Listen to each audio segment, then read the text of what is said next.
Sophie Scholl was born in Fortschenberg, Germany on May 9, 1921. She was the fourth out of 6 children, and she was brought up as a Lutheran Christian.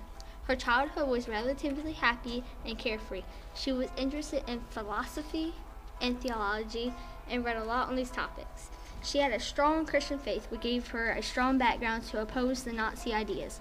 She also liked to draw and paint in artistic circles, which were banned by the Nazis. Sophie Scholl was just like all the other teenagers who lived in Germany in the 1930s. At the age of 12, along with all of her friends, she was required to join the Hitler Youth Group, League of German Girls. She enjoyed it at first and even became their squad leader. They all believed that Hitler will one day make Germany great again. Sophie's parents were not so enthusiastic about Hitler. Her father, Robert Scholl, was the mayor of Fortschenberg am Kocher and Baden-Württemberg.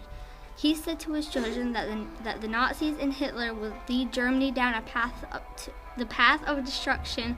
Later, in 1942, he was caught and had to serve time in a Nazi prison for telling his secretary, "The war, it is already lost. This Hitler is God's scourge on mankind, and if the war doesn't end soon, the Russians will be sitting in Berlin." Over time, Hans and Sophie began to see and to find out that their father was right.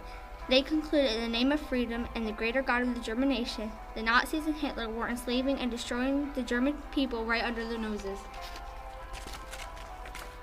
Both of the Scholl siblings began to share their feelings with a few friends: Christoph Probst, Alexander Schmorl, Willy Graf, and Kurt Huber, and their philosophy and psychology professor.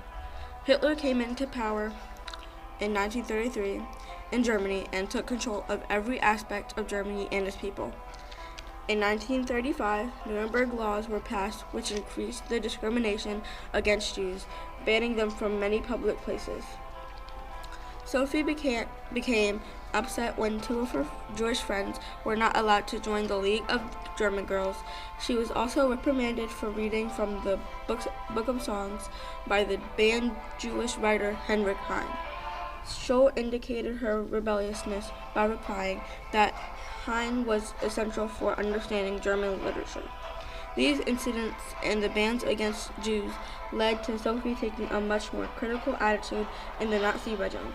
She began choosing friends more carefully, people who were politically sympathetic to her viewpoint. In 1937, her brothers and some of her friends were arrested for participating in the German youth movement. This incident left a strong impression on Sophie and helped to crystallize her opposition to the Nazi regime. Sophie graduated from secondary school in the spring of 1940. Her studies and essays in school reflected her love for children. Her biggest dream was to stay at the university level, but there were many prerequisites that they required at the time. One of these was being service in the Reichsarbeitsdienst National Labor Service. She did not want to serve in any more Hitler-sponsored groups. Sophie took a job as a kindergarten teacher at the Froebel Institute in Ulm-Solingen. She hoped that her employment at the kindergarten could be used as an alternative to the required service. In 1941, Sophie had to serve a 6-month mandatory national service in the Auxiliary War Service as a nursery teacher in Bloomberg. Sophie really disliked the military regime of the war services and started to become involved in war effort and passive resistance.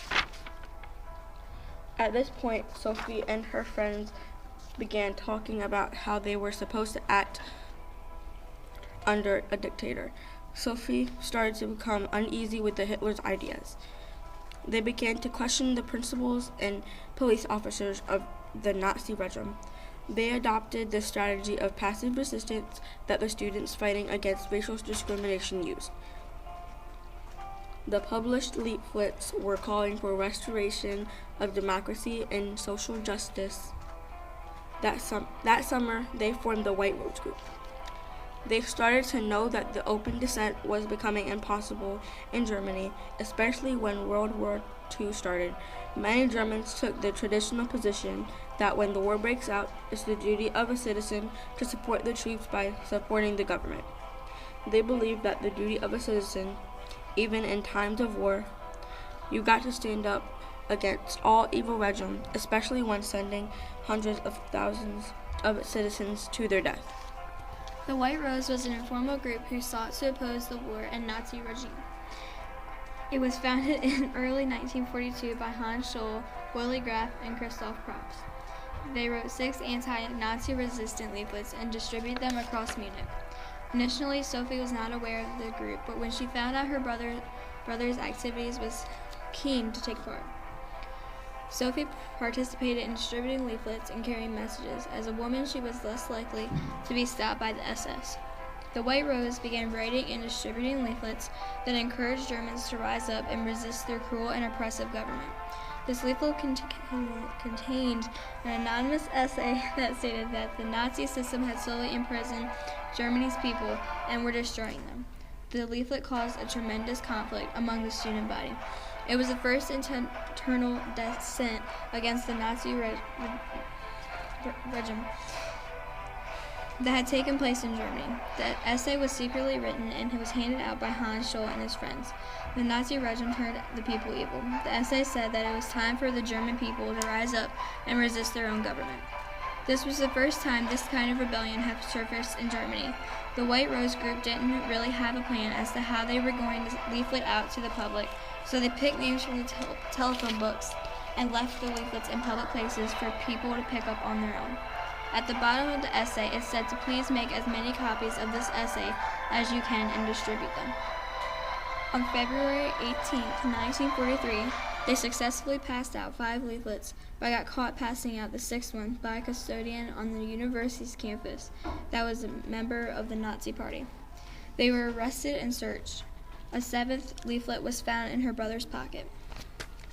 On February 22, 1943, they were brought before the People's Court and found guilty of treason and commended to death. On February 22, 1943, Sophie, her brother, and her brother's best friend, Christoph Probst, met together for the very last time before they were to be executed. They remained calm and brave even though they knew they were going to be executed that afternoon. No defense witnesses were called, and after a very short trial, the judge passed a guilty verdict with a sentence of death. The sentence was to be carried out early the next morning by the guillotine.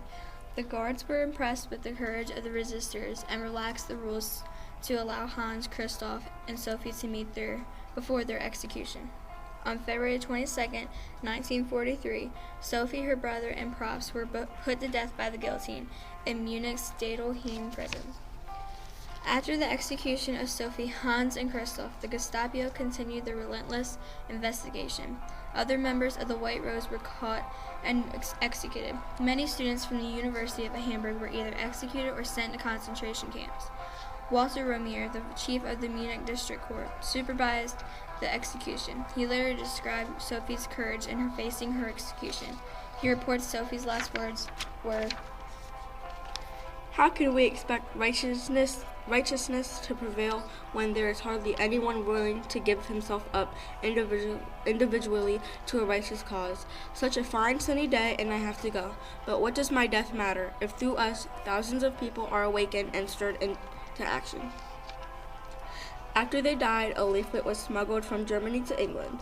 Several million copies of the leaflets were dropped over Germany by the Allied forces in the fall and summer of 1943. The Geisweisser Scholl Institute at the Ludwig Maximilian University of Munich has been named in honor of Sophie and Hans Scholl. In 2005, a German television survey voted Hans and Sophie the 4th greatest German of all time, and in the same year, in a German women's magazine, Sophie Scholl was named the greatest woman of the 20th century.